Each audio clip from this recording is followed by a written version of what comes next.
Charles Swindoll said about attitude. He said, the longer I live, the more I realize the impact attitude has on life.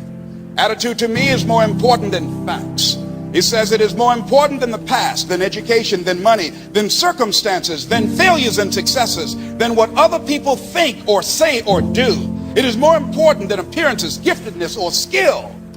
It is something that can make or break a company, something that can make or break a church or a home, something that can make or break you. The remarkable thing is we have a choice every day regarding the attitude we will embrace for that day. We cannot change our past. We cannot change the inevitable. The only thing we can do is play the one string we have, and that is our attitude. That's all we can play.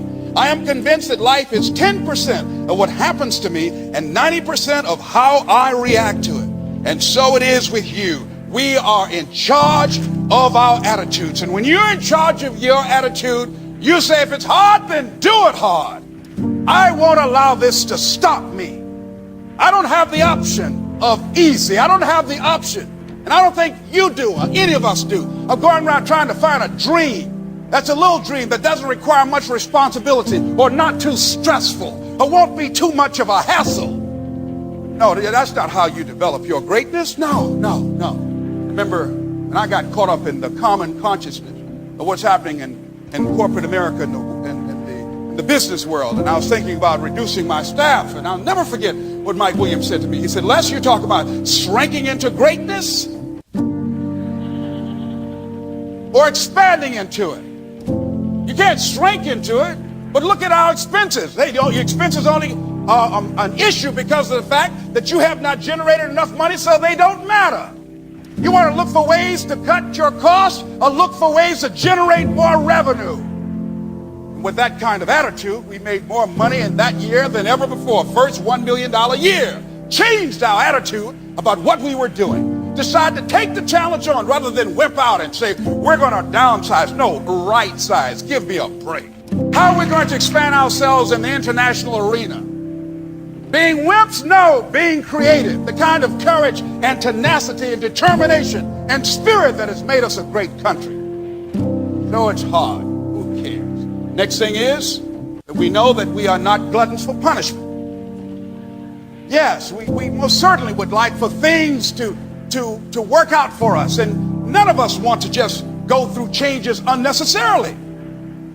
So what will make a person pay that kind of price? What would keep a person in the game? What will make a person take on that kind of responsibility, face those kind of pressures? What would keep a person strong? I say to you, when you talk to the people that are manifesting their greatness, the people that are moving and expanding and making a difference in life, in business or in their personal lives or on a social level, I'm saying if you ask those people, why do you do it? They will say, it's worth it. That's why I do it. It's worth it. It's worth it to me to pay this kind of price. Saw a guy, he does volunteer work in prisons. I said, why do you do this? Why do you invest your time, your money, and your energy? He said, I've been in jail. I know what it is not to have people come visit you or to care about you, not knowing whether or not anyone knows whether you're alive or dead. I know what that is. So even though it's a long drive up here, it's worth it to me to come up here and make a difference in somebody's life. You know what that is. What is it that makes it worth it in your life? Nietzsche said, if you know the why for living, you can endure almost anyhow. So what is the why in your life that will make it worth it? And I say, it's your purpose. It's your life's purpose. It's the reason that you're here. It's the reason that you showed up on the planet, that you're in alignment with what you are supposed to do, that you're creating, that you're building, that you're making a difference, you're making impact, because this is who you are. You have got to express this. You've got to do this. You won't have any peace unless you do. And so here's what we know as we look at the dreams that we have. If they're out of reach right now, we know in spite of that, it's possible I can have my dream. We know as we start working on it, that it's not optional, that it's necessary, that I live my dream, that I do my work, that I'm working constantly to express who I am. I'm working constantly, experimenting with life, trying to find out what my stuff is, what I'm supposed to do. And I know that it stops here, that it's on me, that I'm the one that's got to do this. This is how I'm finding my place in the sun. This is my signature on the planet. I know it's not going to be easy. It's going to be hard, but it's worth it because it's my life purpose. And once you go through that, that brings you to the next level, that it's done. And once you go through that you go into another level. I was reading something that Henry David Thoreau said. And just to paraphrase it, he says, if you advance confidently in the direction of your dream and endeavor to live the life which you have imagined, you will meet with a success unexpected in common hours. You will put something behind you. You will pass an invisible boundary. New, universal, and more liberal laws will begin to establish themselves around and within you. Now listen to what he said now. He says new, universal laws will establish themselves. It means that now these laws are going to be working in your behalf. They have your interest in heart, in and around you, or old laws will be expanded or interpreted in your favor. Now the universe is lining up on your side because of your courage, because of your faith, because of your determination, because of your guts, because of your imagination, because of your relentlessness. The universe is yielding to you. Someone said that the universe stands aside to the man or woman who knows where they're going. It says, in a more liberal sense, you will live with the license of a higher order of being. See, that you'll be able to do things and they will happen almost instantly. A friend of mine had just a problem, might seem minor, but she was supposed to have her insurance renewed. Insurance company said, you're going to have to wait 3 weeks. He said, I can't drive around without insurance for 3 weeks. Well, you don't have a Michigan state license, so therefore you have to wait 3 weeks before we can give you insurance. Her first customer that came in that morning, she's a hairstylist, was an insurance agent. She told her about the problem. She said, no problem, I'll get it for you. A new order of being. I was thinking this morning when I came here, preparing at the hotel, getting ready to give my presentation this afternoon. I left my coat in Dallas, Texas. Someone had misplaced it. I was thinking, boy, I sure need a coat. Running out there, it's cold outside. And I got a call from the hotel downstairs. Les, there's somebody here to see you. And the person said, can I come up to see you for a minute? I said, yes. I thought I'll bring you this coat. I saw it was on sale. I thought you might like a nice black cashmere. I said, thank you, thank you, thank you.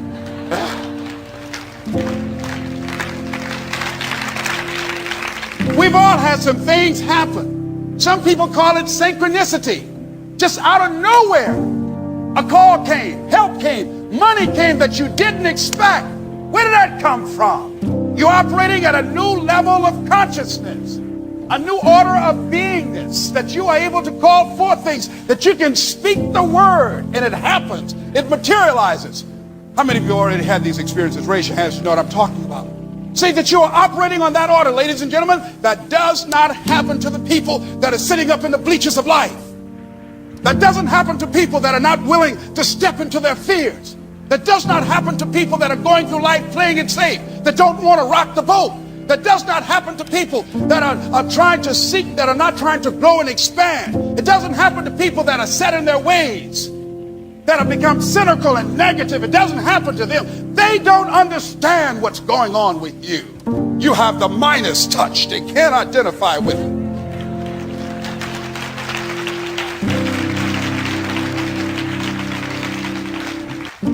See, when you go through these steps, it's done. Why? Because you're building up momentum.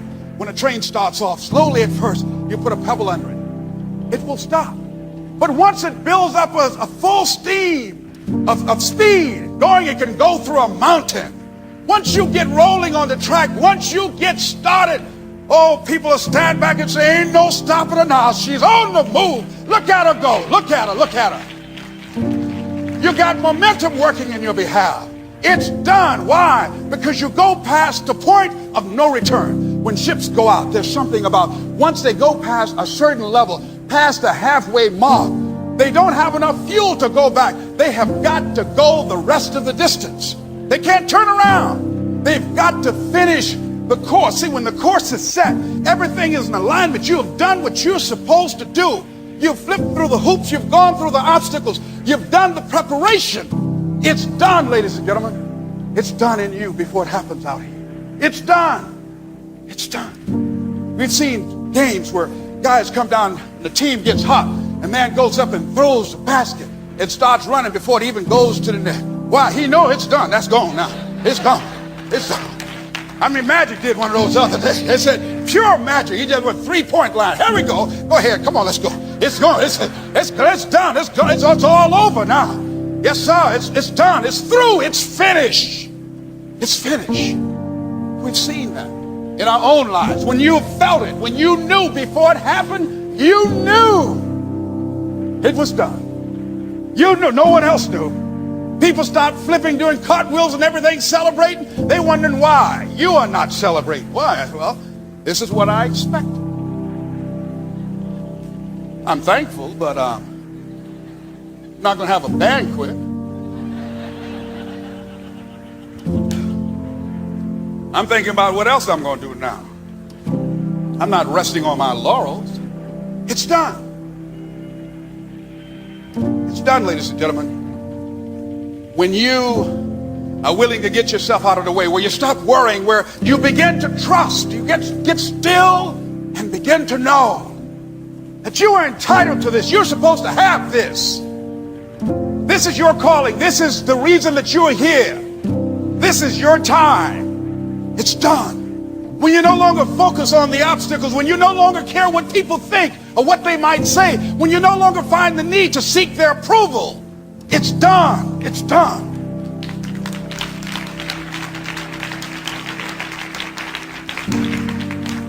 When you refuse to turn around because of obstacles, when it gets rough, somebody said when the going gets tough, the tough get going. It's done.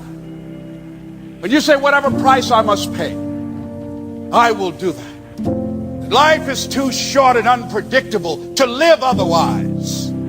I'm going to do this because it is my peace. It is my purpose for being. Once you know that, it's done when the pressure within you is greater than the pressure outside of you.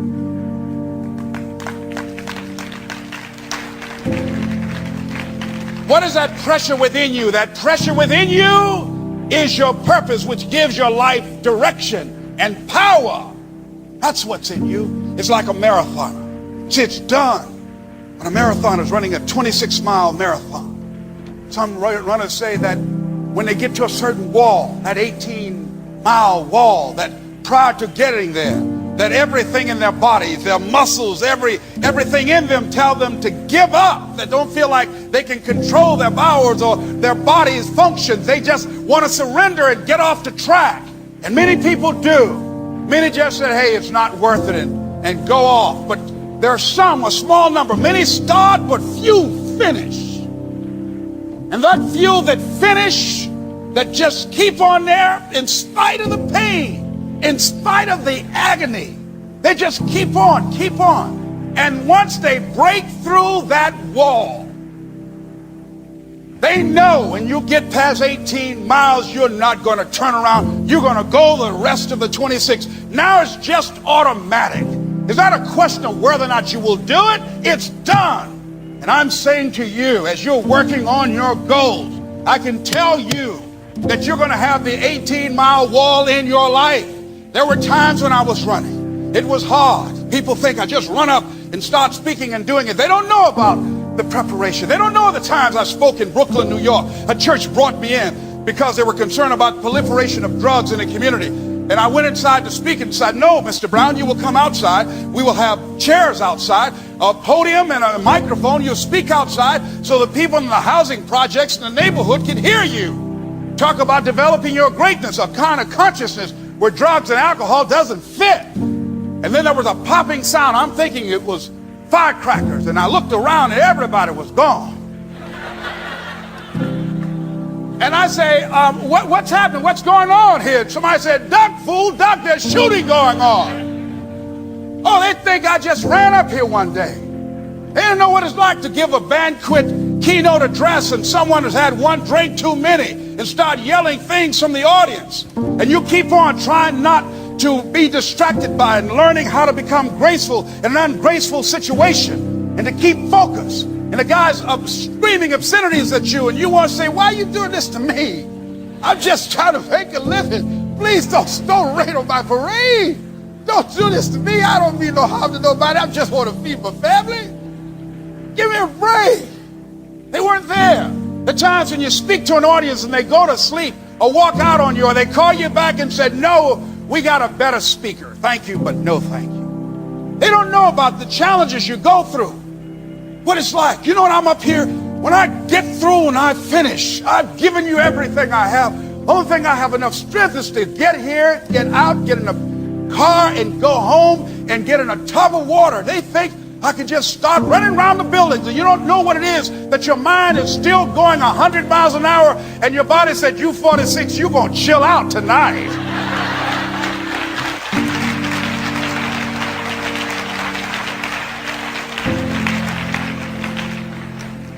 That I have to come up and do it whether I feel like it or not, but I want it this way. I'd like to be able to stay up this level all the time, but I can't. I got to go to sleep sometime. And they don't think that that's a part of the process for you. I'm saying to you, ladies and gentlemen, that when you break through the walls that life will place before you, that something happens. That you will have experiences like the lady who told me at different points when she's painting that she's just holding the brush and it's operating by itself. The person who told me she was writing and she said at one point she just started holding the pencil and she said, where are these words coming from? She was just bearing witness to what she was a channel of. And see, you can't even be arrogant and boastful about that. All you can do is just be thankful. You feel blessed that life has selected you. There are times when I speak and I don't know what's happening. And I'm saying, where did that one come from? Boy, that sounds real good. Go ahead, Les. You bad, boy. Go ahead. Whoa. Mike knows about it. There are times when something happens and you know you can look at people's eyes and you know you're clicking together. You can feel it in your guts and you know there's a connection and lives are being changed and consciousness is being shifted. People are ready to get out and start running to the parking lot. Where you going? Working on my dream. Working on my dream. I mean, you know, you can feel it. You know it. That you're in sync, that you're in alignment with the universe, that you're in alignment with your purpose. And things begin to happen. The phone started to ring. People start looking for you, saying, I want you. You're the one I want. No, look here. I'm not came out. I know it doesn't matter what you cost. I want you. I say, well, come on. You got the money. I can do it for you. Come on. I'm saying, you look at where you want to go and you look at your dream. Don't try and be logical about it. Don't try and figure it out to the most minute detail. No. Living your dream, making it happen. A dream has a life all its own. And there are things that will happen that you can't take into account, that you won't be able to anticipate. Some things you will be able to. Some things you won't. And what do? You must trust. That's when you must believe. This is what I'm supposed to do. And when something happens to you, don't experience it as a failure, as a defeat. Look at it and find out, what is it that I didn't know? What is it that I can learn from this experience? Try to come back again. And when you continue along this process, you come to a level where you don't even have to go through those steps anymore. That you can circumvent that. And you can make it happen just through the power of your consciousness. I was in Columbus, Ohio to give a speech. And a young man came in the airport, and we've seen people like him, people that we knew that they were going to be somebody, that they were going to sing, or they were going to play a certain sport, or they were going to have a certain kind of business. We knew that. How do we know that? We knew that because of their attitude, because of their behavior, because of how they spent their time and their energy. We knew that because of their consciousness, because of the way they carried themselves. This young man wanted to go to Morehouse College. He didn't have enough money. And the lady told him, said, I remember a guy used to be on radio that used to help people named Les Brown. He's a speaker at a special dinner, at a breakfast. You ought to try and see. He didn't have enough money to go to the breakfast. So this young man didn't know what time I was leaving Columbus, Ohio, just went to the airport on faith. Just went there and started going around from gate to gate, walking, looking for me. I'm upstairs in the airport, had a business meeting with a guy, and the business meeting went beyond the time that I was supposed to catch my plane. I missed my plane. When Mike and I got to the ticket counter, I said, man, we missed our plane. We're upstairs having lunch. And then this young man was coming down the aisle when we were going back to the ticket counter. And he said, you're Les Brown? I said, yes. He said, I'd like to see you. A friend of mine told me that you can help me go to Morehouse College. I said, why do you want to go to Morehouse? He said, I want to be a minister, sir. I want to be a preacher. I said, why Morehouse? Well, Dr. Martin Luther King went there, and they produce great orators and great ministers. They're very eloquent and articulate, and I want to be a Morehouse man. And it costs $9,000. I only have $1,500. I said, wait, hold a minute, before you go in further, what made you come out here to the airport? Well, I just knew you were going to leave sometime, and so I just went around walking from gate to gate. I said, what faith? Mike looked at me and he said, Les, this is why we missed the plane. Somebody said coincidences are God's way of staying anonymous.